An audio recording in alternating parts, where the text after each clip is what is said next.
Budget के बाद webinar में प्रधानमंत्री मोदी का संबोधन है। आर्थिक विकास को बनाए रखने और मजबूत करने पर चर्चा करते नजर आ रहे हैं। कैसे तेज हो और विकास कैसे देश के कोने कोने तक पहुंचे, इस दिशा में आपके सुझाव बहुत अहम साबित होंगे। साथियों, मैन्युफैक्चरिंग के क्षेत्र में आज देश कोर इंडस्ट्रियल क्षमताओं को मजबूत कर रहा है और इस मार्ग में जो चुनौतियां हैं उन्हें भी दूर किया जा रहा है।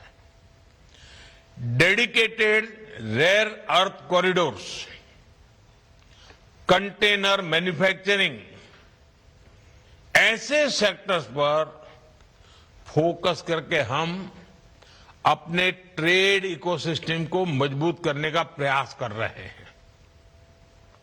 बजट में बायोफार्मा शक्ति मिशन की घोषणा भी की गई है। इस मिशन का उद्देश्य है भारत को बायोलॉजिक्स और नेक्स्ट जनरेशन थेरेपीज के क्षेत्र में ग्लोबल हब बनाना। हम एडवांस बायोफार्मा रिसर्च और मैन्युफैक्चरिंग में लीडरशिप की ओर बढ़ना चाहते हैं। साथियों, आज दुनिया विश्वसनीय और रिजिलिएंट मैन्युफैक्चरिंग पार्टनर्स की तलाश में है। भारत के पास यह अवसर है कि वह इस भूमिका को मजबूती से निभाएं। इसके लिए आप सभी स्टेक होल्डर्स को बहुत आत्मविश्वास के साथ निवेश करना होगा। नई टेक्नोलॉजी अपनानी होगी और रिसर्च में जो कंजूसी करते हैं ना, वो जमाना चला गया। अब हमें रिसर्च में बड़ा इन्वेस्टमेंट करना होगा और ग्लोबल स्टैंडर्ड्स के अनुरूप क्वालिटी भी सुनिश्चित करनी होगी। और मैं बार बार कहता हूं कि अब हमें आगे बढ़ने के जब अवसर आए हैं तो हमारा एक ही मंत्र होना चाहिए, क्वालिटी, क्वालिटी, क्वालिटी। साथियों, भारत ने बहुत सारे देशों के साथ फ्री ट्रेड एग्रीमेंट किए हैं। हमारे लिए अवसरों का बहुत बड़ा द्वार खुला है। ऐसे में हमारी जिम्मेदारी है कि हम क्वालिटी पर कभी भी समझौता न करें। अगर किसी एक चीज पर सबसे ज्यादा ताकत, बुद्धि, शक्ति, समझ लगानी है तो हमें क्वालिटी पर बहुत ज्यादा जोर देना चाहिए। हमारे प्रोडक्ट्स की क्वालिटी ग्लोबल स्टैंडर्ड इतना ही नहीं, उससे भी बेहतर हो। और इसके लिए हमें दूसरे देशों की जरूरतों को, वहां के लोगों की अपेक्षाओं को भी उसका अध्ययन करना पड़ेगा, रिसर्च करनी पड़ेगी, उसे समझना होगा। हमें दूसरे देशों के लोगों की पसंद और उनके कंफर्ट को स्टडी करना, यह सबसे बड़ी आवश्यकता है और रिसर्च करनी चाहिए। मान लीजिए कोई छोटा पुर्जा मांगता है और वो बहुत बड़ा जहाज बना रहा है, लेकिन हम पुर्जे में चलो भेज दो क्या है, तो कौन लेगा आपका पुर्जा? भले आपके लिए वो छोटा पुर्जा है, लेकिन उसकी बहुत बड़ी जो मैन्युफैक्चरिंग के यूनिट है उसमें बहुत बड़ा महत्व रखता है। और इसलिए आज दुनिया में हमारे लिए क्वालिटी ही इस कॉम्पिटिटिव वर्ल्ड के अंदर सुनहरा अवसर बना देती है। हमें उनके हिसाब से यूजर फ्रेंडली प्रोडक्ट बनाने होंगे, तभी हम उन अवसरों का लाभ उठा पाएंगे। और जो फ्री ट्रेड एग्रीमेंट तैयार हो चुका है, अब ये विकास का महामार्ग आपके लिए तैयार है। मैं उम्मीद करता हूं कि इस वेबिनार में इस विषय पर फोकस करते हुए भी आप सब जरूर चर्चा करेंगे।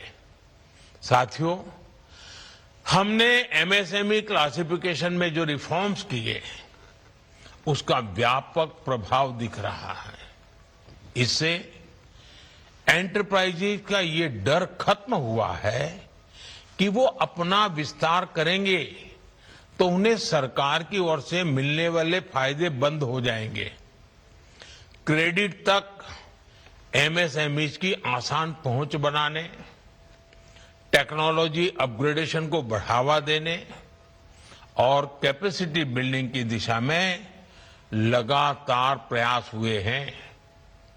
लेकिन साथियों, इन प्रयासों का असर तभी दिखाई देगा जब एमएसएमईज ज्यादा से ज्यादा कंपटीशन में उतरेंगे और विजयी होने का लक्ष्य लेकर उतरेंगे। अब समय है कि एमएसएमईज अपनी प्रोडक्टिविटी और बढ़ाएं, क्वालिटी स्टैंडर्ड्स को ऊंचा करें, डिजिटल प्रोसेस और मजबूत वैल्यू चेन से जुड़े। इस दिशा में इस वेबिनार में आपके सुझाव बहुत अहम होंगे। साथियों, इंफ्रास्ट्रक्चर और लॉजिस्टिक्स हमारी ग्रोथ स्ट्रेटेजी के कोर पिलर्स हैं।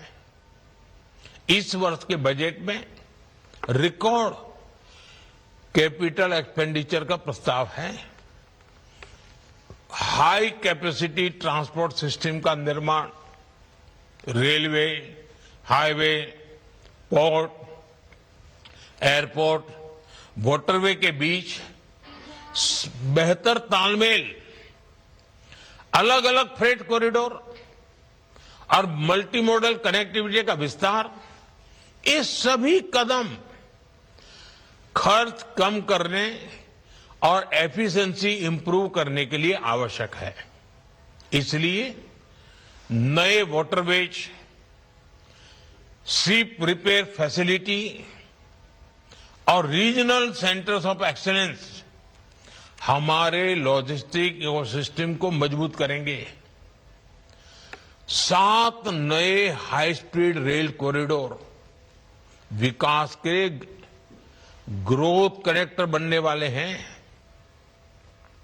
लेकिन आप भी जानते हैं, इस इंफ्रास्ट्रक्चर का वास्तविक लाभ तभी मिलेगा जब उद्योग और निवेशक अपनी रणनीतियों को इस विजन के अनुरूप ढालेंगे। ये रणनीतियां क्या होगी, इस पर भी आपको विस्तार से चर्चा करनी चाहिए और मुझे पूरा विश्वास है कि आप जरूर इन बातों पर ध्यान देंगे। साथियों, भारत की विकास यात्रा में अर्बनाइजेशन, शहरीकरण का भी बहुत अहम रोल है।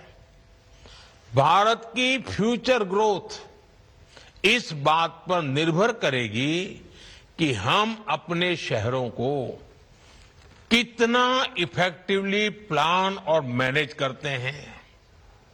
हमारे टियर 2 और टियर 3 शहर नए ग्रोथ एंकर्स कैसे बने, इसके लिए भी इस बजट वेबिनार में आपके सुझाव बहुत अहम होंगे।